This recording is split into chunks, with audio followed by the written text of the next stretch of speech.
Welcome into A to Z Sports Prime Time on this Sunday evening. Lovely to have you all in for another episode of the show. We got roster rankings for NFL teams 1 through 32. It is the list season, though we are coming closer and closer by the day, by the week, by the hour. Less than a week, as a matter of fact, or maybe not quite less than a week. Tuesday is the official report day, Tuesday the 23rd. So we are we are under 10 days. We are 9 days from the Tennessee Titans reporting for training camp, and rookies will, of course, start to trickle in over the course of the next week or so. We're happy to have you guys in. Hope you had a great weekend, and we appreciate you spending a little bit of your evening here with us. So we'll determine where the Titans fall in the ESPN roster rankings. We'll determine whether that's fair or not. We'll also talk about Justin Simmons and the percentage chance that we think he ends up landing with the Titans in spite of the Jamal Adams signing, because, of course, they still need safety help. I got a Sunday fun day for you at the end of the program. It's been a great sports day, which is right now culminating between the MLB draft, where Christian Moore just went 8th overall to the Los Angeles Angels of Anaheim. And there are plenty more volunteers who will probably get drafted throughout the course of this evening. And we've got the Copa America final going on. It's been a great day of sports between Wimbledon, the soccer, and now the baseball draft wrapping up, or I guess getting about halfway through the first round right now. And we are going to cap it off with a little bit of Titans talk here for you this evening. Before we do that, need you guys to share the program around on Facebook, YouTube, Twitter, and Twitch. Bork says, what a wild weekend so far. It certainly was a wild weekend, but I hope to provide you a little bit of normalcy here tonight with something like a classic roster rankings discussion. I couldn't get more summer sports talk, sports media, sports debatey with you than I could with a roster ranking, and we'll do that later on. Chris Frazier says it's a playoff roster. Well, we'll see what ESPN has to say about that here in just a little bit. Share the broadcast on Facebook, YouTube, Twitter, and on Twitch, wherever you are spending your time with us. Retweet it on Twitter, bottom right-hand corner of your screen. I'll do it with you. If you're on Facebook Live, you can share now to public. That's in the bottom left-hand corner of your screen. If you are consuming us via YouTube or Twitch tonight, make sure you like the video and make sure you subscribe to the channel if you haven't done so already. We always appreciate when you do all of the above. Let's go ahead and get it going. Welcome into A to Z Sports Prime Time from the Zen Sports Studios. I'm your host, Buck Rising. I'm proud, as always, to be presented to you by the wonderful people at Zen Sports. Download the app, plug in the promo code ATOZTN, get up to $100 on your no-danger first wager. Bet all your favorite major sports at zensports.com.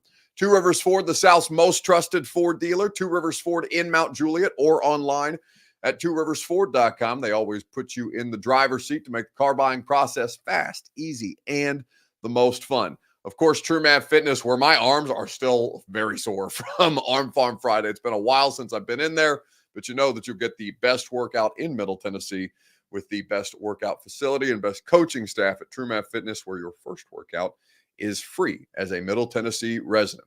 So I've got some roster rankings for you tonight with ESPN.com, and they're going through this ahead of training camp, into the preseason, into the start of it, where they go rosters, they go position by position. We've seen some Titans make the top 10 at their respective positions. We've seen some Titans fall outside the top 10, but be honorable mentions in their respective categories. And then we have the roster discussion on the whole itself.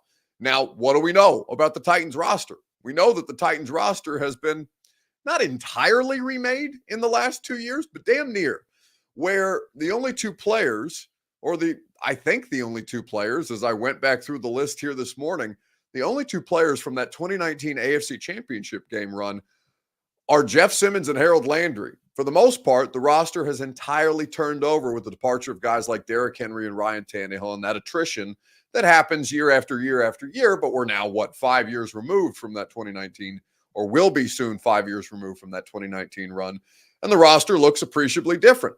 So with all of that, you can break down and assess how much better this roster has gotten, because it's been down bad for about 2 seasons at this point, and that is the place that we are going to start. Randy Howard says, Buck, your Botox girls got you doing right, looking 18 again. See, that's why we love it, baby. Canvas skin, they're the best in the business. It's my birthday week, by the way.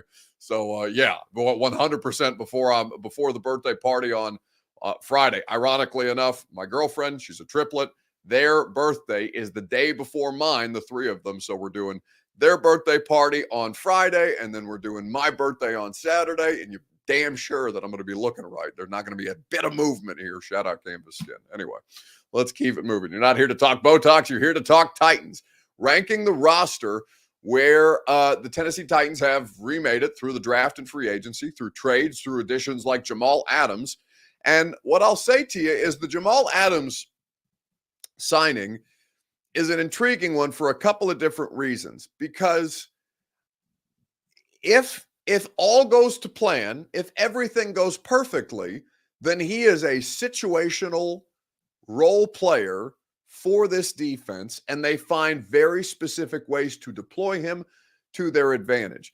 Teron Davenport and I were having this discussion for those of you who either watched on YouTube or on the live stream broadcast, wherever you might consume the A to Z Sports Network, or if you listen to the podcast afterwards. We brought back the 615 sessions because we're ramping up to football season, and with less than a week, or less than 10 days to go before training camp starts, we thought we'd get a couple of episodes in, especially with some actual news to discuss. And TD and I went back and forth on a couple of different things, including the safety market and Jamal Adams, where Teron said he very much expects Jamal Adams, if everything, if he's 100% healthy and available and all those type of things, Teron would expect him to be a starter. And I could understand the vantage point of that, but I'm still a bit hesitant on the Jamal Adams starting conversation because of how much they need legitimate help on the back end, and Jamal Adams being anything but a player in coverage. So I think that with all of these things that we're talking about, the Jamal Adams signing, even if it goes perfectly to plan, will not impact my feeling of the Titans roster. I think it's just kind of a nice ancillary piece if it works out. But based on the money, they also have very low expectations for what Jamal Adams could be.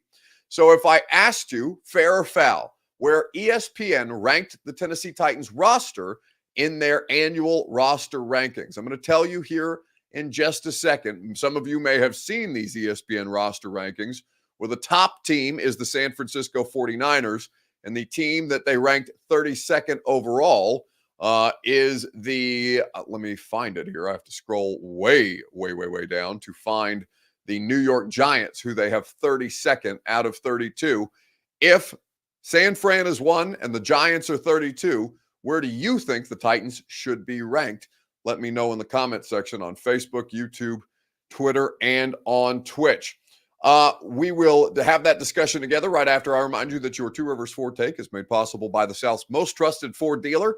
That's Two Rivers Ford in Mount Juliet. Quality American-made Ford vehicles, award-winning customer service. Nobody goes above and beyond for you the way that Two Rivers Ford does. They always make the car buying process fast, easy, and the most fun. And you can get all manner of vehicles to fit all manner of budgets and needs. I drive a 2022 Ford Explorer. It is the perfect vehicle for me, not just because it's the perfect vehicle for me, but because I got to custom order it. You can do all manner of fun things with your next vehicle purchase, new or certified pre-owned, at Two Rivers Ford in Mount Juliet, or online at tworiversford.com, the South's most trusted Ford dealer. So, 1, San Fran, 32, New York. Where should the Tennessee Titans be ranked in ESPN's roster rankings?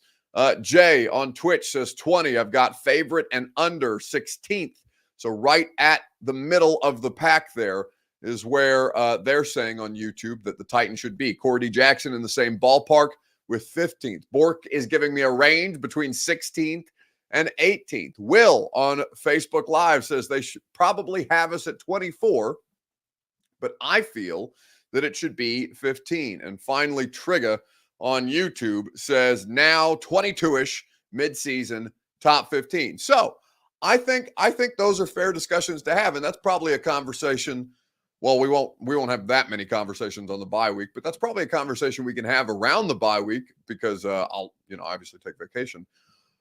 around the bye week. But one of the conversation that we can have around the midpoint is how much better or worse relative to expectation in the preseason the Titans roster has gotten. Because I do think that there's some discussion to what they'll look like at the start, where there's so many new pieces and parts, and what they could look like or what they should look like based on the amount of money that they're spending. And while, I don't love the pocket watching as analysis, there's no question that when you talk about the amount of players who are being paid to come in from the outside and help get this thing off the ground, that their salaries are absolutely going to come up at various points relative to their performance.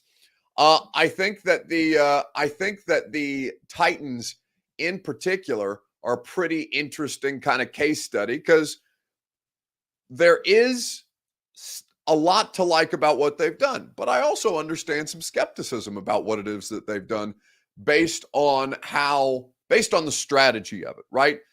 It's tough to try and piecemeal a team together rather than generate it organically, even as you understand that they had all the cap space in the world. They didn't have good players of their own to spend on it, so they poured it into money, poured it into free agents, poured it into trade acquisitions and things like that to try and improve the roster to get it meaningfully competitive right out of the gates. But that does have its limits, its limitations, as we'll talk about throughout the course of this.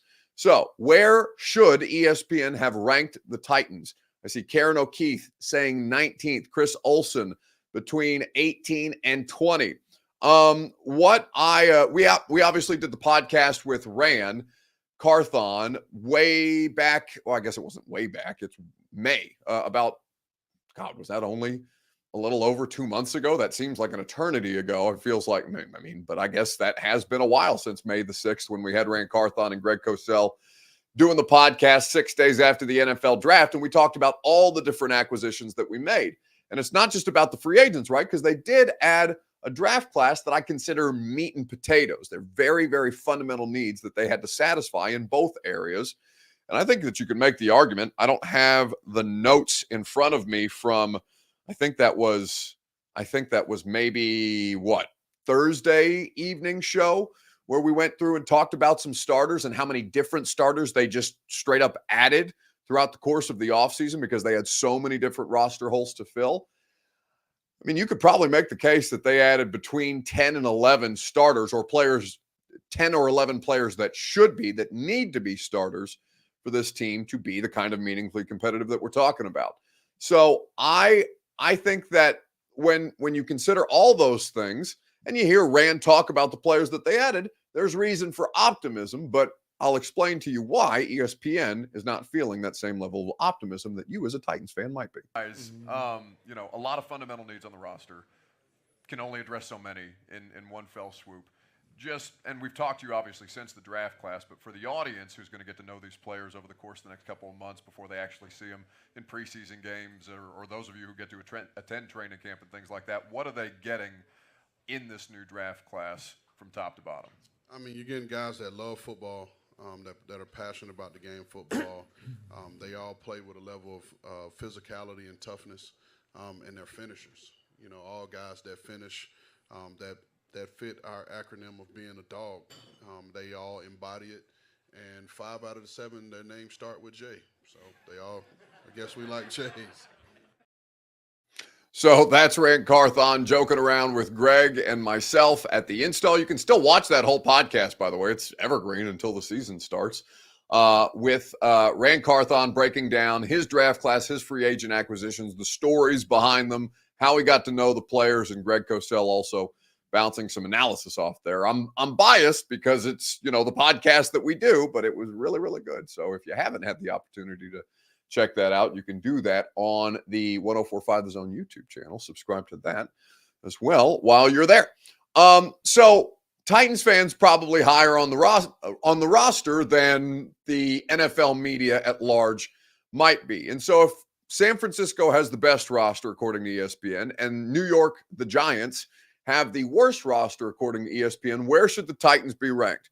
Well, I'll tell you here in just a second, right after I remind you that the primetime program is made possible by the wonderful people at TrueMap Fitness in the Gulch, where you go for your first workout free as a Middle Tennessee resident. No workout ever recycled or repeated. Nobody puts you in position to succeed the way that the folks at TrueMav does. They are the best in the business. They have helped so many different people achieve no matter what their level of fitness is. You're not going to feel overwhelmed. You're not going to feel out of your depth. And sometimes it can be intimidating to get back into a fitness cycle if you're somebody who's slacked off lately or maybe spent a couple of months out and now trying to get back into it, trying to get yourself motivated. No place better for you than TrueMav Fitness, especially because you get your workout free. Group fitness classes, personal training, or sign up for a membership and use their open gym facility at your leisure. TrueMavFitness.com, where, as I mentioned, you get that first workout free as a Middle Tennessee resident.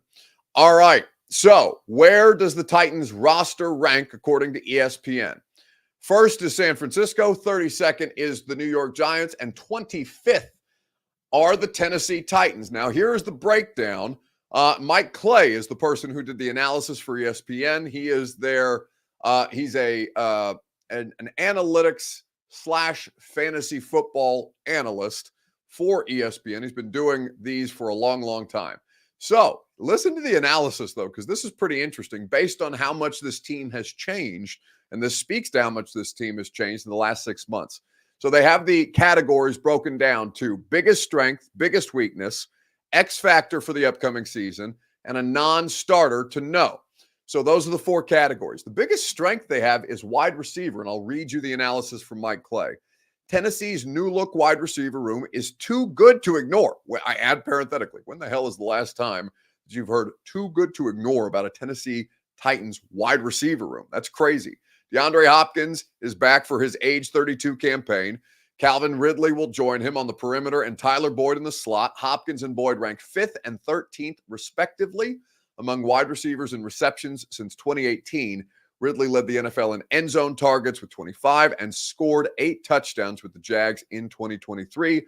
Former first-round pick Treylon Burks offers some upside off the bench. And that's the part that I'm skeptical about. But, yeah, I mean, there's nothing but upside. If he doesn't have to play, then he provides nothing but upside because he can't hurt you if he's not out there because you've gotten better players to replace him. Now, the biggest weakness they describe as the off-ball linebacker because losing Azeez Al-Shaair is tough. I still don't understand the Kenneth Murray money. Perhaps it'll end up being worth the value. I struggled with that contract. I think if I had to pick one contract that would end up being the Andre Dillard contract this year or something like it, because not every move that they make, I think fans expect every move that they make, especially when they're spending real money, to work out. But realistically, not every move is going to work out for one reason or another. That's not to excuse it. That's just the reality of personnel evaluation in the NFL. So whether it's a draft pick, a contract that they give a free agent or whatever, if you had made me guess before the season, which would give Titans fans an Andre Dillard vibe after the fact, it would be Kenneth Murray, but obviously off-ball linebacker, way less important than your starting left tackle, and especially your starting left tackle that got benched 3 different times throughout the course of the season. So don't love the Kenneth Murray signing. Don't love Jack Gibbens as a player. We'll see what happens with Cedric Gray, but it's probably going to be Murray and Jack Gibbens, at least at the start of training camp, as your off-ball linebackers in your base personnel defense. They add the X factor is L'Jarius Sneed, and they give all the examples of why that makes sense with Chidobe Awuzie and Roger McCreary. And the non-starter to know is offensive tackle Nicholas Petit-Frere. So the analysis around this comes from Aaron Schatz. The Titans line is still in flux, so Petit-Frere could still end up being the starter at right tackle. He had the fifth worst pressure rate allowed in 2022, which was his rookie season, and lost his job to journeyman Chris Hubbard last season. ESPN still tracked him with an above-average pass block win rate, which I don't think many people would have guessed, at 88.6 in his limited time on the field in 2023, which was, I think NPF, if I remember correctly, played 3 games and did not play 3 games start to finish. If he plays, which Petit-Frere shows up is what they write. So that's why they ranked the roster 25th. Now, do I think that's fair or foul? I'm fair. I think that's fair. There's a lot of questions about the Titans roster. Will the offensive line coalesce right out of the gates right away? I have no idea. Is it a fair question to ask? Yes, it's absolutely a fair question to ask. Will Levis live up to expectation and deliver upon the level of investment that's been made around him, because the organization has clearly gone all in on Will Levis this offseason. They feel confident in him. Do we know definitively that he is the guy? No, not yet. Fair to ask the question. The secondary is incredibly better. The wide receiver core is markedly improved. So those two things I think are lower down on my list of concerns. But the quarterback and the offensive line are obviously very, very important. And with those two things being question marks, and pretty big question marks at that, even though you have confidence, I'm buying Will Levis stock this offseason. Personally, you may not be. Other people may not be. I think that he's fully capable of making a substantive enough leap for this team to improve to, somewhere in the ballpark of 8-9, 9-8, pushing for a wild card spot, if not making a wild card spot at the end of the season. I don't know. I would definitely not bet them to win the division, because Houston is appreciably better, and Houston should be able to handle business. But what do we know about teams that have been favored to win the AFC South in the last, 3 seasons? The Titans, their division to lose. In 2022, they lost it. The Jaguars, their division to lose. Or I guess the last 2 seasons is what I should say. Jaguars, last season, their division to lose. What did they do? They lost it to the Houston Texans. So this year, the Houston Texans come in with the AFC South as their division to lose. Will it go to plan? Probably not, because football is weird that way. So I think that there's a lot of stuff there that is fair to question at the start of the season, which is why I like that some of you pointed out that, at the start of the season, low to mid 20s is probably fair. By the time they get to their bye week is 5 weeks in, which is completely ridiculous. They are in the earliest bye week possible of this upcoming NFL season. So will we really know that much about them 4 games in? Probably not. You'll probably need to see a month and a half, 2 months of actual football games before I feel comfortable telling you, or I'll feel comfortable giving you like real sound analysis based on what we've seen and based on the body of work that they've been able to put together. But that's the way that the NFL works. So will they be, top 15 by the bye week? Probably not, because they'll still have some things to iron out. But I think that they do have the potential to push into that inside of 20 range, whether it's 19, whether it's 15. I think they are a better roster than they're getting credit for, but I completely and totally understand the questions around them, because the biggest questions are the quarterback and the offensive line, which are 1A and 1B in terms of level of importance. So we'll find out how this thing plays out throughout the course of the season. They're very confident about it. We'll see if their confidence is justified once this thing gets underway. And like I said, 9 days until we start to, 9 days until they report, 10 days until they officially have a practice. And by the way, we're going to be out there every day doing the radio show from training camp. We'll have players on every day that we're doing the radio show from training camp. So make sure that you're tuned in from 10 to 1 on 104.5 The Zone. Make sure you subscribe to the YouTube channel, because obviously you'll be able to watch the radio show out there as well. We're also going to have great guests who are already going to be out at training camp. Last year we had Mike Chandler, UFC fighter. We have Keith Bullock planning on joining us out at training camp. We're going to have all kinds of people stopping by the desk on top of the players that we'll have. And I'm sure Rand Carthon and Brian Callahan will stop by our setup at some point throughout the coming weeks and months as we work our way through a hot as hell Tennessee summer, but training camp football, always exciting because it means the season's right around the corner. All right, so since we're talking personnel, would signing Justin Simmons make an appreciable difference in the way that this roster is judged? Definitely more than Jamal Adams, because Justin Simmons has more recently and more consistently been a better player than Jamal Adams has. The Jamal Adams signing does not really, I don't think that shifts them up. There's no reason to shift them down by adding Jamal Adams. I think that there is a medium risk, or rather I would say a medium risk to a medium reward. I don't think it's high risk, high reward, low risk, high reward, anything like that. It's been a long time since Jamal Adams has been a good football player. So that signing, I think, in and of itself is fair to question, because the thing that is most in question is his availability on a roster that continues year in and year out to deal with injuries. So I don't love that in the back of my head, but I like the idea of what he could be if he's available, because Denard Wilson understands how to use him and probably understands how to account for the different places where Jamal Adams has been exposed as less than in his career, very much so since that 2018 through 2020 stretch where he made a Pro Bowl 3 times. Let's have a good time at the open practice. It's going to be lit, says Corey D. Jackson. I am looking forward to having. I haven't heard yet. You guys, I'm not a season ticket holder, right? So I don't get the season ticket emails. I'm just, I'm there because it's my job. But have they told you guys which practices will be open to the public yet? Because I have my full training camp schedule, and I know which practices are open and which practices are not, but it does not tell me when fans are going to be attending practice right now on my schedule. So I'm curious to know if you guys as season ticket holders have gotten any kind of notice about training camp lottery, because I know there's some of that. I know that they have announced the open practice at Nissan Stadium, which is like the first weekend of training camp, which is going to be 1,000 degrees out there in the elements. And I'm curious to see how the logistics of that work, because that'll be our first example of dealing with the lack of parking situation, both as media, fans, players, everybody. So we'll see. But if you guys know the open training camp practice schedule, I would be curious to know. Nissan Stadium, August something. I think it's on like July 26th or 27th. I can look that up for you. I don't even think it's into August. I think it is the first weekend of training camp.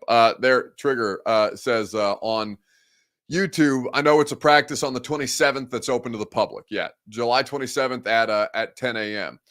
B Friend says he got an email about that and got a pass from SeatGeek. So that's the one like wide scale open practice. The rest of them, I think there's like a lottery or certain groups, season ticket holders versus suite holders versus general admission and stuff like that. There's no more. It doesn't seem like there's any more general admission to Titans training camp the way that it used to be when they had the giant bleachers before they had the new wing of the practice facility. There's just not the space to put people anymore. And I think I think they're kind of okay with that. Now they're still doing the Nissan Stadium practice for you guys, but that's different than having basically all of training camp open to you all the way that it used to be pre renovations at St. Thomas Sports Park. Anyway, you're not here to talk about construction at this point. What are the odds that the Titans add Justin Simmons? Let me know in the comment section, Facebook, YouTube, Twitter, and on Twitch. We'll discuss at length together, and I will give you some analysis from the latest 615 sessions that Teron Davenport and myself did. Teron Davenport and me did, to be grammatically correct, on Friday to get you guys back into the swing of things, talking about Justin Simmons. But what percentage chance would you give the Titans of signing the top available safety on the market? Facebook, YouTube, Twitter, and Twitch. Let me know how you feel about it, and I will let you know that the best place for you to bet on all your favorite major sports with football season fast approaching. We are not that far away from the college football season. Obviously, baseball getting ready to come up on its all-star break. I don't know if you were betting soccer or tennis today, but all your favorite major sports you can always bet on in the Zen Sports app. Use the promo code ATOZTN. Bet $100 on your no danger first wager. Terms and conditions do apply. Must be 21 plus and in the state of Tennessee to bet. Gambling problem? Call 1-800-889-9789 in the Zen Sports app. Promo code ATOZTN. Percentage chance that the Titans sign Justin Simmons. 10% says Bork. Skip agrees. 23 says David. 0.1. 0.1. Not 0.01, but 0.1 says William Jones. Karen O'Keefe, much more optimistic than many of you, says 25%. I'm probably closer to William Jones than I am to Skip Catrone, I would say. I would say under a 5% chance that Justin Simmons signs with the Tennessee Titans, just based on what we've been hearing in the last couple of weeks. The price point seems too high for them, and they seem content to kind of let the veteran safety market play itself out, see if there's anybody who's released that might be able to help them, and kind of just roll with what they've got into training camp with some options that are still cheaper available out on the market, and Jamal Adams in the mix. And you got Matthew Jackson, you got Mike Brown, you got Shaq Carter. None of those guys are proven. Even though Brown gave you some solid snaps late in the season last year, none of them are proven. So I wouldn't be surprised if they bring in another guy. No, in fact, I would consider it very, very likely. And I'm sure you talk to plenty of people, Tehran. We try to keep informed even in the dead time of year, and people are starting to trickle back into the facility after the July 4th holiday. So those conversations will pick up again with representation, kind of figuring out where people's price points are. And I know Justin Simmons, who Titans fans have been lusting after, recently gave some comments. I don't think so either. Not happening. Not happening. I don't think so either. No. But that does not, because Titans fans have been so fixated on him, I think it's important to remind them that, hey, there are plenty of other safeties out there who can give you quality snaps. You don't have to get locked onto the top player or the player who will likely be at the top of the market when this second wave, third wave. So that is Tehran and myself talking about the Justin Simmons signing. Pretty unlikely at this point, but we'll see. The longer that these things play out, the less expensive or the more he might be willing to come down on his price point. But for right now, based on everything that we've heard, Justin Simmons is more than the Titans are willing to pay for the kind of safety help that they think he will add. Randy Howard says, do you think the Adams signing will bring Simmons' asking price down? I really don't think Jamal Adams' money has anything to do with Justin Simmons. Jamal Adams was a very, very specific situation. He's basically playing for the Russell Wilson contract this year. This is a former highest paid safety in the NFL playing for pennies on the dollar, the equivalent of NFL couch change at age 28, because his body has failed him in the last 3 years, and he's just trying to get back in the game. He's trying to get back in the real money game, but he's just trying to prove that he's still a quality football player, if that's a safety, if that's a linebacker, whatever that looks like. And the Titans are giving him a very, very low risk opportunity to do that. So I don't think Jamal Adams' money has anything to do with Justin Simmons' money. I think that Simmons is waiting around to see how long teams who are actually contenders are trying to put off the idea of, all right, we're here at this position. Or he could be waiting for injury, which is also an unfortunate part of this.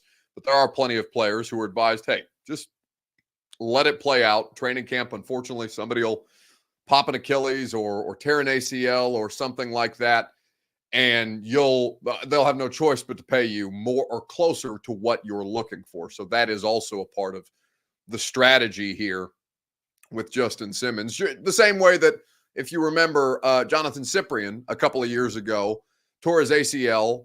I want to say it was in the offseason program. No, I think it was right at the start of training camp. It was right at the start of training camp, heading into the 2019 season. I think it was 18 with Kenny Vaccaro, because they signed Kenny Vaccaro off the street, and it was also a down year in the safety market that saw guys like Vaccaro, who were former first-round picks themselves, have to play for cost-effective deals, or more cost-effective deals than they might have been looking for.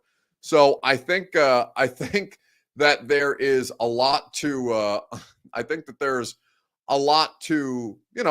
consider on the open market right now. But the Justin Simmons, I just wouldn't get your heart set on him or your mind set on him. It's less likely that he signs, though always information could change as we work our way through the next couple of weeks. Cole Claxton says Adams was probably the best signing all offseason. Boom or bust without overpaying. Well, no, of course, that's ridiculous. Cole, if Jamal Adams ends up being your best signing this offseason, then Rand Carthon is probably going to get fired, because they gave a center the most guaranteed money that a center has ever gotten. They gave Calvin Ridley $92 million over 4 years. They gave L'Jarius Sneed a massive new contract after paying draft capital to acquire him. If Jamal Adams ends up being the best signing of your entire offseason, they should fire everybody. That's a completely and totally ridiculous statement based on the amount of money. I mean, you're between the Preds and the Titans this year, teams in Nashville have spent over $1 billion in contract money and free agency. Now that's an inflated number because Calvin Ridley may not make all of the $92 million that he got on his deal, or L'Jarius Sneed may not make all of the $76 million that he got on his deal. But that is completely, you're proving my point, says Cole Claxton. Those guys weren't at the top of their positions, and they were overpaid. Buddy, Jamal Adams has barely been a football player for the last 3 years. What the hell are you talking about? If you think that you're justified based on what I just said, I think we just fundamentally have completely different views of football talent acquisition and how front offices work. That is still one of the most mind-boggling comments that I've read all offseason. And I have seen a lot of stupid shit all offseason, Cole. Come on. You're better than that. Watch the tape and improve.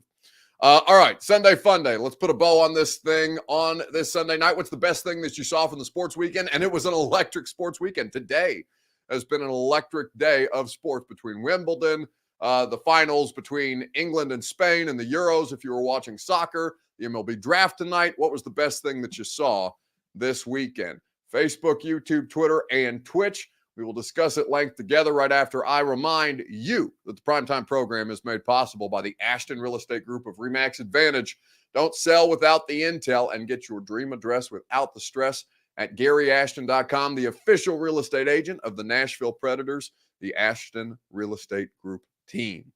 All right, the best thing that I saw on this Sunday, man, it's pretty close, but they both involve the country of Spain. Carlos Alcaraz winning back-to-back Wimbledon finals, doing it over Novak Djokovic today, doing it in a tie-breaking set, which was excellent. It really wasn't that close, though Joker kind of pushed him towards the end to make it, to have to play for that tiebreak. But between Alcaraz winning at Wimbledon and the Spanish national team beating England in dramatic fashion in the Euro final today, it was an incredible day, an incredible weekend for the country of Spain. It's the most beautiful country, in fact, because what we have in here, in the heart. We've been working in silence a lot of years. The results weren't there. We were a bit disappointed, but we keep working. We never give up. And this is this is history. We beat 4 champions of World Cup, Italy, Germany, France, England. The most tough one, and we did it. So we have to be proud of these guys. So that's 4 Euro finals that the Spanish national team has been able to win. It's a very proud soccer country. It's a very established soccer country. In England, them doing it at the expense of the English national team, I know, as English fans, in fits. In fact, Gary Ashton is a Leeds fan. I believe Gary's from Leeds, but also was taking in the English national team today, and absolutely brutal the way that they were able to equalize and almost had the opportunity to take a lead, but just great play from the Spaniards, able to pull past. So that was the best thing that I saw in sports this weekend. Andrew Brown says the Euro Cup was fire and the parlay hit. You love to see it. Shark Week, says B French, going on. I did not. Is it Shark Week? This is, not only is it my birthday week, but it's Shark Week. Shark Week is so much cooler, which I'm excited to take in. But I'm also excited because it's my birthday week, and I'm also excited because it's the last week of the offseason. That means I can get back to work, start talking about actual football players on an actual football field, doing actual football things instead of bullshit. And you guys will enjoy that as well. Radio show 10 to 1 tomorrow. SEC Media Days are officially underway starting tomorrow, as a matter of fact. So we will have Adam Sparks of the Knoxville News Sentinel to talk about the Tennessee Volunteers tomorrow at 10:20. And we will look forward to having you from 10 to 1 on 104.5 The Zone. So listen on the radio, subscribe on YouTube, and I will talk to each and every one of you then. See you guys. Go home! Go home! Go home! You're embarrassing Nashville! Go home!